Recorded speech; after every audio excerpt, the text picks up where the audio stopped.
ہے مومنوں کے دل کا اجالا شان رمضان، ہے مومنوں کے دل کا اجالا شان رمضان۔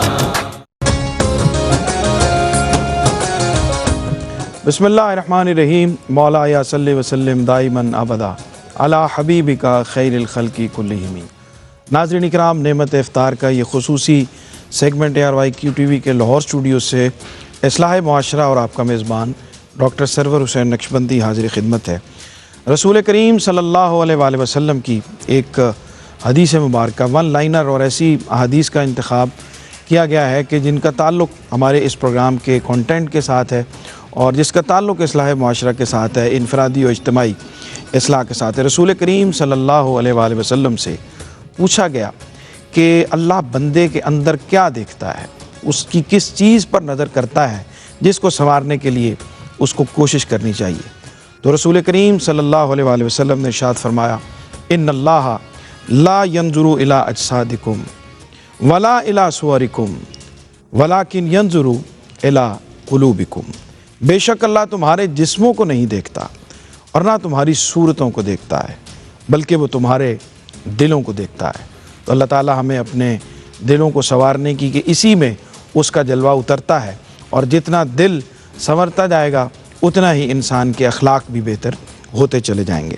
آئیے مہمانوں کے تعارف کی طرف اور اس سے پہلے موضوع کی طرف آتے ہیں۔ تو آج کا ہمارا موضوع ہے دھوکہ۔ یہ بہت عمومی سی بات ہے اور ایسا لگتا ہے کہ کوئی بھی موضوع جس کا ہم انتخاب کرتے ہیں اس پروگرام کی وساطت سے کہ شاید یہ سب سے زیادہ ہمارے معاشرے کے مسائل کی نشاندہی کرنے والا یہ موضوع ہے اور ہر کوئی اس کا شکار ہوتا ہے۔ تو دھوکہ بنیادی طور پہ آج ہمارا موضوع ہے جس کا کم و بیش ہر شخص جو ہے وہ شکار ہوتا ہے۔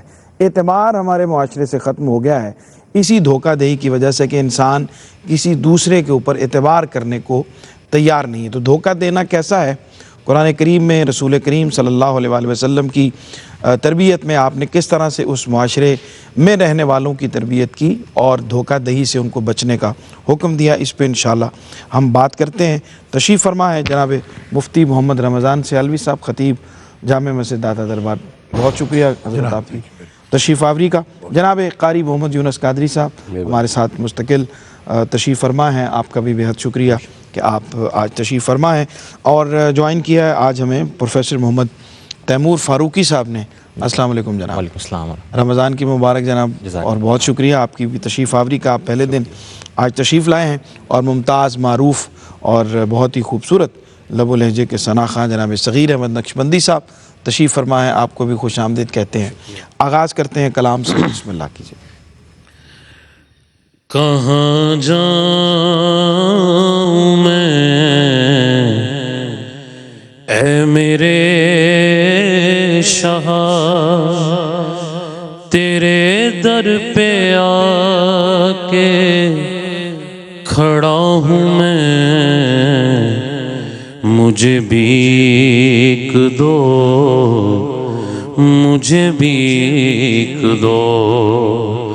آقا تیری بھیک پر مجھے ناز ہے، تیری بھیک پر ہی پلا ہوں میں، مجھے بھیک دو، مجھے بھیک دو۔ تیرے در پہ سر کو جھکا لیا،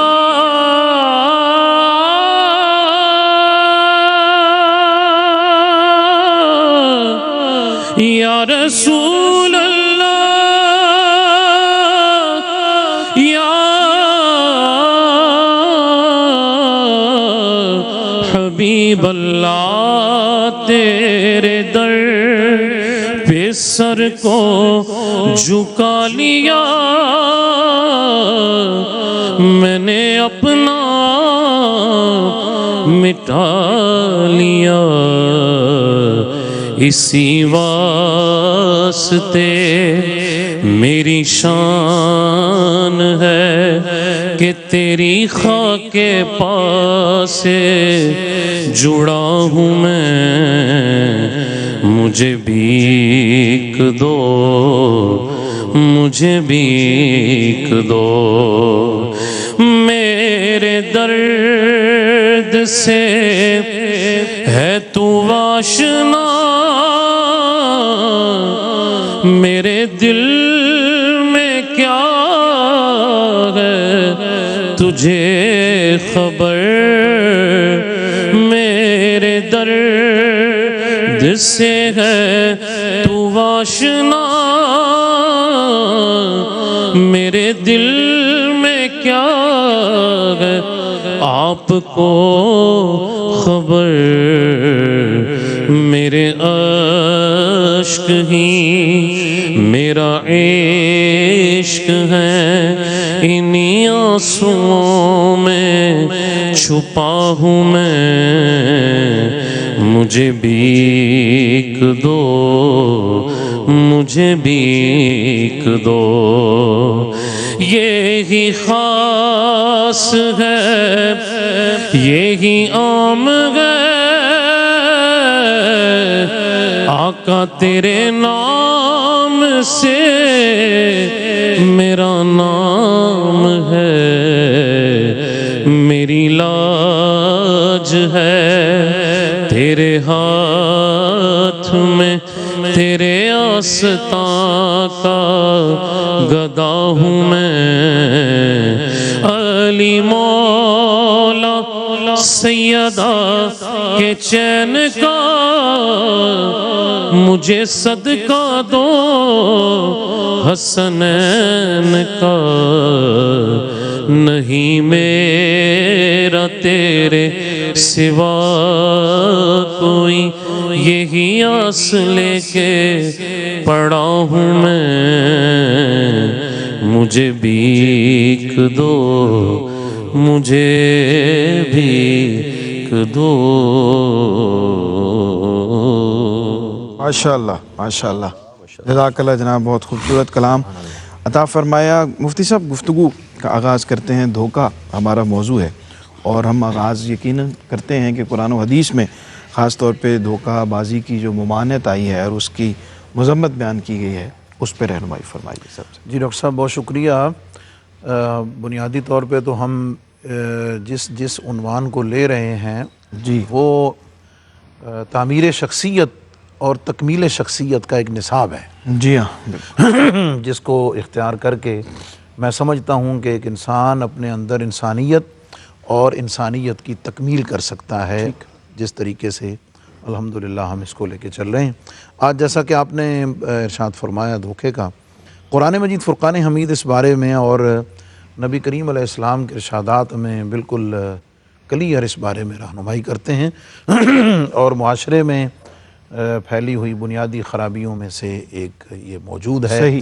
آپ مارکیٹوں میں چلے جائیں، فروٹ لینے کے لیے ریڑھیوں پہ بیچنے والوں نے فروٹس کے رنگوں کو بہتر کرنے کے لیے اس کلر کی لائٹس لگائی ہوتی ہیں۔ آپ جب گھر آ کے اس فروٹ کو دیکھتے ہیں تو وہ کہتے ہیں کہ بھی دیکھ کر تو کچھ اور لیا تھا اور یہ گھر آ کے اس کا رنگ کچھ اور نکلا ہے، یہ بھی تو دھوکہ ہے، اور اس سے کمایا گیا مال خود اس کے لیے، اس کے بچوں کے لیے نفع بخش کیسے ہو سکتا ہے؟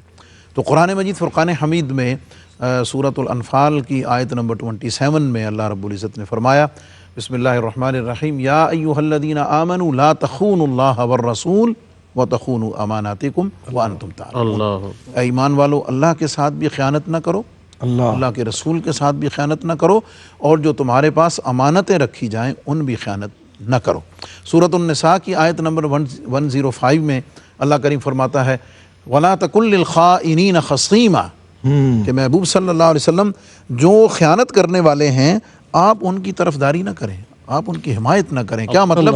یا رسول اللہ صلی اللہ علیہ وسلم، اے میرے حبیب، آپ کی تائید اور آپ کی توجہ خائنین اور دھوکہ دینے والوں کی طرف نہیں بلکہ امانت داروں کی طرف۔ اللہ نبی کریم علیہ السلام کی حدیث پاک ترمذی شریف کی 1963 حضور علیہ السلام ارشاد فرماتے ہیں، اور یہ بڑی کلیئر آیت ہے جو کئی جگہ لکھی ہوئی ہوتی ہے، اور کمال یہ ہے کہ ایک پیٹرول پمپ پہ یہ حدیث لکھی ہوئی ہے، اور جب اس پیٹرول پمپ والے کے اس پیمانے اور پیٹرول کے اسکیل کو چیک کریں تو وہ بھی غلط ہوگا۔ من غش فلیس منا، جس نے خیانت کی، دھوکہ دیا، وہ ہم میں سے ہے ہی نہیں۔ اور یہ جو لفظ آتا ہے نا فلیس منا، یہ اس کو ایزی نہیں لینا چاہیے۔ اس کا مطلب یہ ہے کہ اس کا کوئی تعلق ہمارے ساتھ نہیں، اس کا تعلق اسلامی سوسائٹی کے ساتھ نہیں، اس کا تعلق مسلم معاشرے کے ساتھ نہیں۔ ترمذی شریف کے حدیث پاک 1940 حضور علیہ السلام فرماتے ہیں من ضار ضار اللہ بہ ومن شاق شاق اللہ بہ، جو نقصان پہنچانے والا ہے اللہ پھر اس کا نقصان کر دیتا ہے، جو مشکل میں ڈالنے والا ہے اللہ اس کو مشکل میں ڈال دیتا ہے۔ تو اس بارے میں قرآن و سنت کے احکامات بالکل کلیئر اور واضح ہیں۔ ایک شخص کو نبی پاک علیہ السلام نے دیکھا کہ اس نے جھولی ایسے پھیلائی ہوئی ہے اور وہ کسی جانور کو پکڑنا چاہ رہا ہے۔ تو نبی کریم علیہ السلام جب جانور پکڑ لیا تو اس نے جھولی چھوڑ دی، تو اس میں کچھ نہیں تھا۔ تو نبی کریم علیہ السلام نے فرمایا یہ بھی جانور کو دھوکہ دینا ہے۔ ایک خاتون نے اپنے بچے کو بلانا چاہا آواز دے کر کہ آؤ میں تمہیں چیز دے دوں۔ حضور علیہ السلام نے پوچھا کیا تمہارے پاس اس کے پاس دینے کے لیے کچھ ہے؟ کہا یا رسول اللہ دینے کو تو کچھ نہیں، میں نے تو ویسے ہی کہا۔ حضور علیہ السلام فرمایا یہ بھی دھوکہ ہے۔ اللہ آپ اس کی گہرائی کو، اس کی نفاست اور اس کی پاکیزگی کو دیکھیں کہ اس کا انسان کی تربیت پر، انسان کے اخلاق پر، اور جیسے میں نے عرض کیا تعمیر شخصیت میں اور تکمیل شخصیت بالکل ٹھیک، بنیادی کردار۔ بالکل ٹھیک۔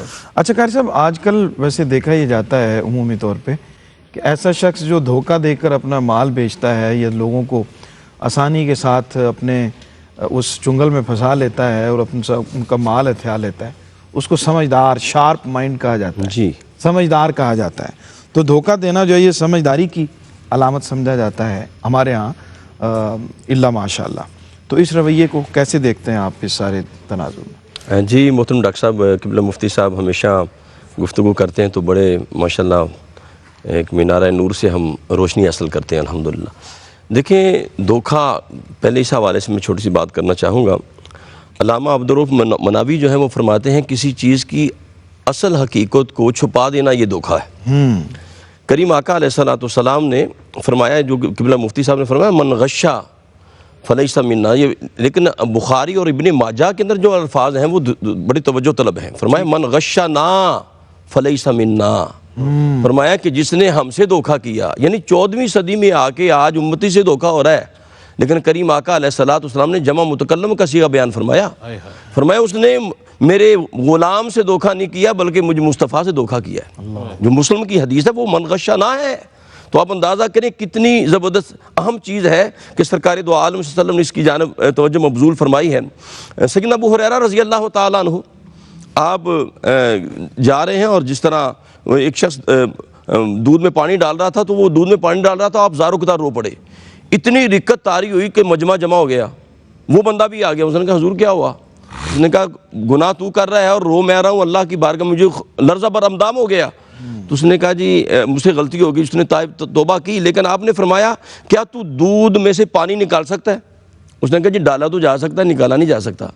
تو آپ نے فرمایا کہ تجھے قیامت کے دن جنت میں ڈالا جائے گا پھر نکالا نہیں جائے گا۔ اچھا ایک ہے دھوکہ کرنا، پھر اس کے اوپر ڈٹ جانا، یہ تو اتنا بڑا جرم ہے، اور جب اللہ کا عذاب آتا ہے نا، عذاب آتا ہے جب انسان اس پر ڈٹائی کرتا ہے تو پھر اللہ کا عذاب اس پر مسلط ہو جاتا ہے۔ ٹھیک، یعنی دھوکہ ایسا ہے، قرآن پاک کے اندر آتا ہے وَلَا يَحِيقُ الْأَمْرُ وَلَا يَحِيقُ الْأَمْرُ وَلَا يَحِيقُ الْأَمْرُ۔ میں قرآن پاک کی آیت ہے، میں ذرا توجہ سے پڑھ لوں۔ قرآن پاک کے اندر آتا ہے رب کائنات نے فرمایا کہ جو بندہ بری تدبیر کسی کے لیے کرتا ہے وہ اسی کے آگے آتی ہے۔ قرآن کی آیت ہے وَلَا يَحِيقُ الْمَكْرُ السَّيِّئُ إِلَّا بِأَهْلِهِ، سورہ فاطر کے اندر آتا ہے، فرمایا جو کسی کے لیے دھوکہ بازی کرتا ہے وہ اسی کے آگے آتا ہے۔ بالکل ٹھیک۔ ناظرین کرام، ایک چھوٹا سا وقفہ ہے، ای کامرس پہ ہم نے بات کرنی ہے کیونکہ آج کل اس کا زمانہ ہے، اس پہ بات کرتے ہیں ایک چھوٹے سے وقفے کے بعد۔ جی ناظرین خوش آمدید کہتے ہیں وقفے کے بعد آپ کو۔ پروگرام آپ دیکھ رہے ہیں نعمت افطار اور اس میں اصلاح معاشرہ، ہمارا یہ سیگمنٹ ہے۔ دھوکے پہ ہم بات کر رہے ہیں اور بریک پہ جانے سے پہلے قرآن و سنت کی روشنی میں اس کی جو وعید ہے دھوکہ دینے والوں کے حوالے سے، اس پہ ہم نے بات کی۔ آج کل چونکہ ای کامرس کا زمانہ ہے، آن لائن ٹریڈنگ جو ہے وہ ایک ٹرینڈ بن چکا ہے دنیا بھر میں اور لوگ اس کے اوپر بہت اعتماد کرتے ہیں، لیکن بدقسمتی سے ہمارے ہاں اس کا ٹرینڈ اس طرح سے ڈیولپ نہیں ہو پایا کہ لوگوں کو اعتماد نہیں ہے کہ وہ جو کچھ دیکھتے ہیں وہ چیز جب ان تک پہنچتی ہے تو اس کا معیار ویسا نہیں ہوتا، تو دکھایا کچھ جاتا ہے بھیجا کچھ جاتا ہے، تو یہ بھی ظاہر ہے کہ دھوکہ دہی میں آتا ہے۔ تو ای کامرس کے حوالے سے پروفیسر صاحب کیا فرماتے ہیں آپ؟ آج کل جو آن لائن ٹریڈنگ ہے لوگوں کا اعتماد نہیں ہے، اور ہوتا بھی ہے ان کے ساتھ کہ وہ دیکھتے کچھ ہیں پہنچتا ان تک کچھ ہے، اس کو ہم دھوکہ دہی کے زمرے کے اندر شامل کریں گے؟ اعوذ باللہ من الشیطان الرجیم، بسم اللہ الرحمن الرحیم۔ ڈاکٹر صاحب بڑی ایک اہم گفتگو ہے، اور اسپیشلی ای کامرس کے حوالے سے، اس کو ہم الیکٹرانک کامرس کہتے ہیں، جی، خرید و فروخت۔ اب اس حوالے سے اس میں ای کامرس بھی ہے، اس میں ٹریڈنگ بھی ہے، اس میں ڈراپ شپنگ بھی آ جاتی ہے، اور اس میں مختلف قسم کی جو نیٹ ورک مارکیٹنگ ہے وہ سب کچھ آ جاتی ہے۔ صحیح، یہ آپ کی بات بالکل ٹھیک ہے کہ پاکستان کے اندر اسپیشلی اگر ہم بات کریں تو اس وقت جو فیکٹس اینڈ فگر کے اکارڈنگلی 50% ہمارے ملک میں اسکیم چل رہا ہے آن لائن کے بیس پر، ٹھیک، اور یہ اخلاقی جرم بھی ہے، اور اسلام نے اس دھوکہ دہی کو قبیح اور بہت برا عمل قرار دیا ہے۔ ٹھیک، دیکھیں سمپل سی بات ہے کہ قرآن مجید نے کہا کہ وَلَا تَأْكُلُوا أَمْوَالَكُمْ بَيْنَكُمْ بِالْبَاطِلِ، کہ ناحق طریقے سے ایک دوسرے کا مال نہ کھاؤ۔ صحیح، اب نسقتی جب اس پر موجود ہے تو اس حوالے سے دھوکہ وہ کسی طرح کا بھی ہو سکتا ہے، وہ پیسے کی لین دین کا ہو سکتا ہے، وہ اخلاقی ہو سکتا ہے، وہ قانونی ہو سکتا ہے، وہ جانی نقصان پہنچانا بھی ہو سکتا ہے، وہ مالی نقصان پہنچانا بھی ہو سکتا ہے۔ ٹھیک، اب اس حوالے سے جو ای کامرس ہے، اب ہوتا کیا ہے کہ دراصل ایک بیو کا جو نظام ہے اسلام کا، اس کو یاد رکھیں کہ ایک بائع ہے، ایک مشتری ہے، ایک سیل کر رہا ہے، ایک اس کو پرچیز کر رہا ہے، اور جو وہ مبیحہ ہے، جس چیز کو سیل کیا جا رہا ہے، اصل اس پر دھوکہ کیا جاتا ہے۔ ٹھیک، مثال کے طور پر میں ایک چیز سیل کر رہا ہوں، آپ پرچیز کر رہے ہیں، میں اس چیز کو دکھاؤں کچھ اور دوں کچھ اور۔ ٹھیک، آپ نے اکثر دیکھا ہوگا کہ سوشل میڈیا پلیٹ فارمز کے اوپر بائی نو اور آرڈر نو کا ایک ٹیگ لگا ہوتا ہے۔ بائی نو اور آرڈر تو یہ دو ڈیفرنٹ ٹرمز یوز ہوتی ہیں۔ اب ہوتا کیا ہے، میرے پاس اگر کوئی چیز نہیں ہے، میں آپ کو اوکے کر لیتا ہوں کہ آپ مجھ سے وہ چیز پرچیز کر لیں، لیکن میں کسی اور شخص سے اس کو پرچیز کرتا ہوں، کسی سٹور سے، کسی دکان سے، تو شریعت کہتی ہے جب تک مبیع کا قبضہ اس شخص کے پاس نہیں ہے جو سیل کر رہا ہے، تب تک یہ چیز جائز نہیں ہے۔ بالکل ٹھیک، لیکن ہمارے پاکستان کے اندر میجورٹی کے اندر یہی سسٹم چل رہا ہے۔ اب دو چیزیں ہو سکتی ہیں، اگر وہ اس چیز کا قبضہ لے لے، یا جو سیل جس کو کر رہا ہے اس کو یہ بتائے کہ بھائی جان میں جو چیز تمہیں سیل کر رہا ہوں یہ میرے پاس نہیں ہے، میں تمہیں کہیں اور سے پرچیز کر کے بروکر بن کے تمہیں یہ پرووائڈ کروں گا، تو اس صورت میں شریعت اس کو جائز قرار دیتی ہے۔ ٹھیک، اب ایک اور چیز، آخری بات میں اس پر عرض کروں کہ رسول اللہ صلی اللہ علیہ وآلہ وسلم کے پاس ایک شخص ہے، اس نے عرض کی یا رسول اللہ مجھ سے کچھ لوگ ہیں جو عرض کرتے ہیں، آ کے کہتے ہیں کہ ہمیں وہ چیز دو، جبکہ وہ میرے پاس نہیں ہے۔ تو نبی علیہ السلام نے فرمایا جو چیز تمہارے پاس نہیں ہے تم اس کو بیچ نہیں سکتے۔ ٹھیک، تو قرآن مجید کی ایک آیت، نبی علیہ السلام کی حدیث مقدسہ اس بات پر دلالت کرتی ہیں، اور یہ ایک میجورٹی معاملہ چلتا جا رہا ہے۔ اس سے ہوتا کیا ہے، سوشل امپیکٹ کیا پڑتا ہے کہ رزق میں برکت ختم، بندے کی جو ایک پہچان ہے، ایک کریڈیبلٹی ہے، وہ ڈاؤن ہوتی ہے۔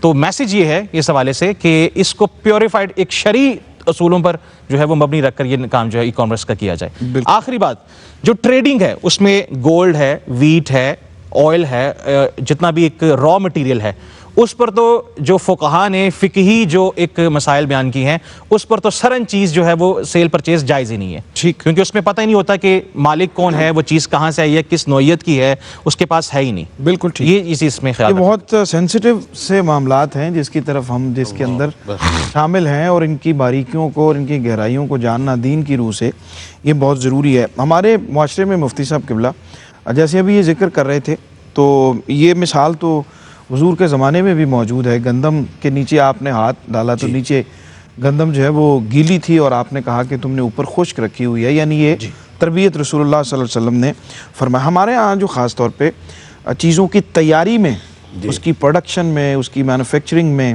اور خاص طور پہ کنسٹرکشن کے اندر جو ہم چیزیں اندر شامل کرتے ہیں، اور اوپر جو اس کی ٹیپ ٹاپ الگ سے کر دی جاتی ہے، لیکن اس کو سالڈ اس طرح سے بنایا نہیں جاتا۔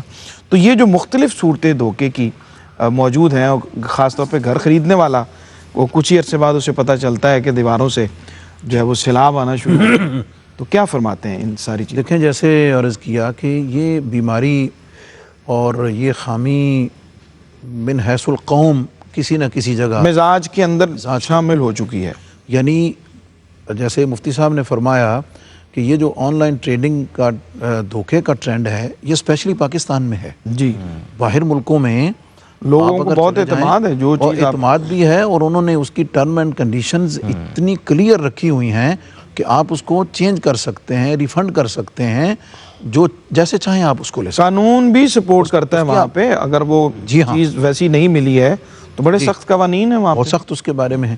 تو اب ہم اگر ایک عمومی طور پر ان چیزوں کا جائزہ لیں تو میں 3-4 جو شعبے ہیں ذرا خاص طور پر ان کو میں ہائی لائٹ کرتا ہوں کہ اس میں کیسے اس کے کرنے والے معاشرے میں کیسے خرابی اور بگاڑ پیدا کرتے ہیں. ڈفرینٹ طرح کی جو پروڈکشن ہے، ظاہر ہے وہ فوڈ کی ہے، وہ دوائیوں کی ہے، وہ کپڑوں کی ہے، وہ مسالہ جات کی ہے، وہ کولڈ ڈرنک کی ہے، وہ any kind of bakery item ہے، کہیں بھی جو تیار کی جا رہی ہے. صحیح. تو بات یہ ہے کہ اس کے انگریڈینٹس کو اس کی ریکوائرڈ کوانٹٹی اور کوالٹی کے مطابق نہ ڈالنا، یہی سب سے بڑی خیانت ہے. بالکل ٹھیک. پھر آپ نے اس کی جو پیکنگ کی ہوئی ہے، آپ اس کے اوپر اگر لکھتے ہیں کہ یہ 1000 گرام ہے جی اور وہ اس میں سے 5 گرام بھی کم ہے تو یہ بھی تو خیانت ہے. صحیح. کم تولنا تو ظاہر ہے اس کی ایک الگ سے اس کی وعید ہے. اس کی الگ وعید ہے. اچھا، اس کے ساتھ ساتھ اس کے عیب کو چھپانا، اگر اس کو ایکسپائر ہو گئی ہے تو ایکسپائری ڈیٹوں کو چینج کر لینا، اس کے اندر وزن کو بڑھانے کے لیے چیزوں کوئی ملاوٹ کر دینا، پھر اس کے ساتھ ساتھ اس کی پیکنگ اتنی خوشنما بنا دینا کہ اس کو دیکھ کر بندہ خریدنے والا اٹریکٹ ہو، لیکن جب اس کو کھولیں تو اس کے اندر سے اچھا دودھ کا ڈبہ ہے، آپ مارکیٹ میں چلے جائیں، یہ تو مطلب ہم کی چیزیں لیتے رہتے ہیں، تو آپ اگر ایک پاؤ کا دودھ کا ڈبہ لیں، ٹھیک ہے، اس کا جو شیپ ہے وہ پاؤ کی ہے، ریٹ اس کا کم ہے، جب آپ گھر چل کے دیکھیں کہ اس میں دودھ کم نکلے گا تو آپ تو یہ سمجھ کر لائے کہ شاید یہ مارکیٹ سے تھوڑا سستا ہے، لیکن اس نے اپنی جگہ اس کی کوانٹٹی کو کم کر کے، حالانکہ اس کے اوپر اس نے 250 ملی گرام اس کا وزن پورا لکھا ہوا ہوتا ہے. کنسٹرکشن میں آ جائیے، جیسا کہ آپ نے خاص طور پہ بتایا، تو دیکھیں گھر بنانا ایک صاحب خانہ کا خواب ہوتا ہے، جی ہاں، اور وہ اپنے لیے نہیں، وہ کم از کم ایک آنے والی نسل کے لیے اس کو وہ تیار کر رہا ہوتا ہے. اور اس میں جو کنٹریکٹر ہیں، اس کے اندر جو مٹیریل فراہم کرنے والے ہیں، آپ یقین جانیں جو بجری لی جاتی ہے اس کے اندر بڑے ٹائر رکھ کر اس کی کوانٹٹی اور اس کے وزن کو پورا کرتے ہیں. جب آپ کھولتے ہیں تو اس کے اندر سے وہ اس کا وزن کم نکلتا ہے. ناقص مٹیریل استعمال کرنا، سریے کے اندر، سیمٹ کے اندر، اینٹوں میں ملاوٹ، نقشے کی جو پلان ہے اس کے ایگریمنٹ کو پورا نہ کرنا، اس کے مطابق اس کو تعمیر نہ کرنا، اس میں رد و بدل کرنا، اور کاغذات کے اندر اس کی جو رجسٹریاں ہیں اس کے اندر دھوکہ دہی کرنا، اس کو کلر کرنے میں، اس کے اندر اس کی جو انٹیریئر ہے اس کی چیزوں کو لگانے میں اس کے سٹینڈرڈ کو کم کرنا، اور خاص طور پر اس کی جو آپ ٹھیکیدار سے گھر بنواتے ہیں اس کے اندر، جیسا آپ نے فرمایا ہے کہ جب آپ اس کے اندر رہنا شروع کر دیتے ہیں تو آپ اس کے بعد دیکھتے ہیں کہ اس کا معیار بالکل کم ہے. اور صرف یہی نہیں، اس کو اگر ہم پھیلا دیں تو یہ تمام شعبہ جات میں، تعلیمی شعبے میں لے لیں، جعلی ڈگریاں، سرٹیفکیٹ فروخت کرنا، نقل کرنا، اساتذہ والدین سے جھوٹ بولنا، نمبر بڑھوانا، اور اسٹوڈنٹس کو بلیک میل کرنا. اور اگر آپ ملازمت روزگار میں چلے جائیں تو ایکسپیرینس سرٹیفکیٹس کو جعلی بنانا، جی ہاں، اپنے آپ کو اس میں بہت ساری مثالیں ظاہر کرنا، ملتی ہیں. کام پورا نہ کرنا. آپ کا ڈیوٹی ٹائم 8 گھنٹے ہے، آپ آتے لیٹ ہیں اور جاتے جلدی ہیں، اور آپ بلکہ یہ ہے کہ آپ نماز کا کہہ کر خیر سے آپ نماز کا وقفہ کرتے ہیں، لیکن آپ کا مقصد نماز پڑھنا بھی ہے، لیکن اگر نماز میں 10 منٹ چاہیے تو آپ 40 منٹ لگا کر آ جاتے ہیں. رشوت، سفارش، اعلیٰ حاصل قیاس. میں کہتا ہوں کہ آپ اس کو، جیسے میں نے کہا ہے، پورے معاشرے کی ہر فیلڈ میں، پرائیویٹ سیکٹر میں، گورنمنٹ سیکٹر میں، انفرادی طور پر لے لیں، انڈیویجول لے لیں، آپ تو بھرا پڑا ہے نظام سارے کا سارا دھوکے کے اندر. اللہ تعالیٰ اس کو ہمیں درست کرنے کی اور اس کو ٹھیک کرنے کی، اس میں حصہ لانے کی توفیق. آمین. قاری صاحب، سوشل میڈیا کی بات ہم کریں تو وہاں پر یہ ایک عمومی رویہ ہے کہ کسی بھی شخص کا کوئی بیان کا کوئی ٹکڑا کاٹ کے پوری بات کیے بغیر اس کو شیئر کر دیا جاتا ہے، اور کسی آیت اور کسی حدیث کا پورا حوالہ دیے بغیر جو ہے وہ آدھی چیز بیان کر کے اس کو شیئر کر دیا جاتا ہے. تو یہ بھی کیا اسی دھوکہ دہی اور دھوکہ بازی کے زمرے میں آتا ہے؟ جی بالکل کرنا ڈاکٹر صاحب، ایسے ہی ہے کہ اگر کوئی شخص آدھی بات کو چھپا دیتا ہے اور اپنے جو منشا اور مرضی کے مطابق اس کو لے لیتا ہے تو یہ تو بہت بڑا گناہ ہے. دیکھیں، اس کو چھپانا، یہ جو اس کا چھپانا ہے، آدھی بات کو چھپا دینا اور آدھی کو واضح کر دینا، یہ طریقہ یہود ہے. سرکار دو عالم صلی اللہ علیہ وسلم کی بارگاہ میں جب اہل یہود بھی حاضر ہوتے اور کریم آقا علیہ السلام کے اوصاف کا ذکر ہوتا اور سرکار دو عالم کی جب اوصاف کی بات ہوتی تو وہاں وہ ہاتھ رکھ دیتے، اس کو چھپا دیتے تھے. جی اسی طرح آپ دیکھیں کہ ایک چیز کو مانا اور ایک چیز کو چھوڑ دینا. جب خلیفۃ المسلمین سیدنا صدیق اکبر رضی اللہ تعالیٰ عنہ خلیفہ بنے تو بڑے چیلنجز آپ کے سامنے تھے. وہاں پہ مانی نے زکوٰۃ بھی آپ کے سامنے کھڑے ہو گئے نا، حالانکہ قرآن کا حصہ ہے اقیموا الصلاۃ وآتوا الزکاۃ، یعنی اقیموا الصلاۃ پہ عمل کرتے تھے، لیکن انہوں نے کہا یہ ہم نے زکوٰۃ نہیں دینی تو ان کے خلاف اعلان جنگ کر دیا گیا. تو یہ ایک بہت بڑا عیب ہے ہمارے معاشرے میں کہ ایک چیز جو اپنی مرضی کے مطابق ہے، آسان ہے، وہ اس کو چوز کر لیا، اور جناب دوسرے کو جو دینے کی بات آئی تو اس کو، جس طرح قرآن نے آپ نے ذکر بھی کیا کہ وَيْلٌ لِّلْمُطَفِّفِينَ الَّذِينَ إِذَا اكْتَالُوا عَلَى النَّاسِ يَسْتَوْفُونَ وَإِذَا كَالُوهُمْ أَوْ وَزَنُوهُمْ يُخْسِرُونَ. یعنی ہلاکت ہے ان لوگوں کے لیے، ناپ تول میں کمی کرنے والوں کے لیے، کہ جب اپنی باری آتی ہے تو پورا پورا لیتے ہیں، صحیح، اور جب دینے کی باری آتی ہے تو جناب اس میں خسارہ کرتے ہیں. اب دیکھیں نا امام اعظم ابو حنیفہ رضی اللہ تعالیٰ عنہ، آپ دکان پہ جلوہ فرما ہے اور ایک تھان کے اندر عیب تھا، آپ بتا کے گئے کہ اس کے اندر عیب موجود ہے، چھپانا نہیں ہے، اس کو چھپانا نہیں ہے. تو آپ تشریف لے گئے تو دوبارہ آئے تو بہت سا اور بھی سودا بک گیا، اور بھی تھان بک گئے. تو آپ نے پوچھا، وہ آپ نے عیب بتایا تو اس نے کہ جو مجھے یاد ہی نہیں رہا. فرمایا اس بندے کو ڈھونڈو، وہ بندہ نہ ملا. اس پورے دن کا جو بھی مال کمایا ہوا تھا آپ نے سارا ہی اللہ کی راہ میں دے دیا. تو یہ بات نہیں ہے کہ اپنی مرضی کا لے لیں اور جو اچھا نہ لگے اسے چھوڑ دیا جائے، یہ بہت بڑا عیب ہے. ٹھیک ٹھیک. میں ایک مختصر سی بات کہ آج کل کسی شخصیت کے بیان کو اس کی سپیچ میں سے اپنی مطلب کی چیز کٹ کر کے جی ٹرولنگ پوری بنا کے اس کے اوپر ایک پوری مہم چلانا، اور خاص طور پر اس کی بنیاد پر کسی کو گستاخ صحابہ کہہ دینا، کسی کو گستاخ رسول کہہ دینا، کسی کو گستاخ اہل بیت کہہ دینا، کسی کو رافضی بنا دینا، کسی کو خارجی بنا دینا، کسی کو نصبی بنا دینا.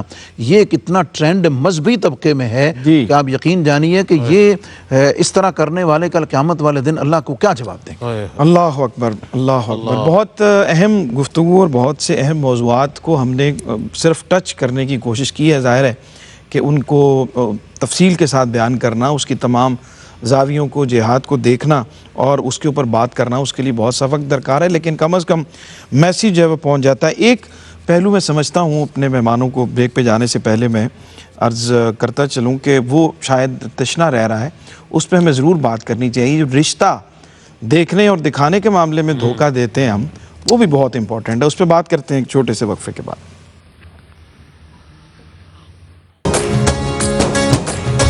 ناظرین خوش آمدید کہتے ہیں وقفے کے بعد آپ کو. پروگرام دیکھ رہے ہیں آپ نعمت افطار، اور اصلاح معاشرہ میں ہم آج دھوکے بازی پر بات کر رہے ہیں. بہت سارے پہلوؤں پہ ہم نے بات کی ہے، اور بریک پہ جانے سے پہلے میں نے ایک سوال چھوڑا تھا وہ مفتی صاحب سے، اس پہ ہم رہنمائی لیتے ہیں.